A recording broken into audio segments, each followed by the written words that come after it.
এ হচ্ছে আমাদের গুলু। বাইরে বেরোচ্ছিলাম আর জেদ করে আমার সাথে যাব বলে। আমি তাকে একটা শর্তে নিয়ে যাব, যদি সে আমার প্রশ্নের উত্তর দেয়। আর প্রশ্ন হচ্ছে, ওইটা লো, এটা তো আমার। তোমারটা কই? তোমারটা কই? হ্যাঁ, আর দাঁত কই?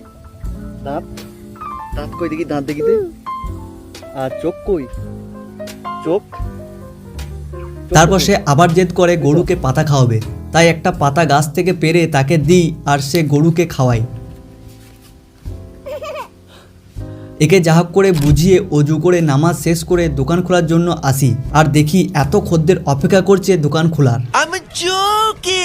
হঠাৎ দেখতে পাই রাস্তায় কমরেডকে ডাকি, আর কমরেড যেখানে থাকবে পলিটিক্যাল কথা হবে না সেটা হতে পারে? কিছুক্ষণ পলিটিক্যাল কথা বলে চলে যায় নিজের মিশনে।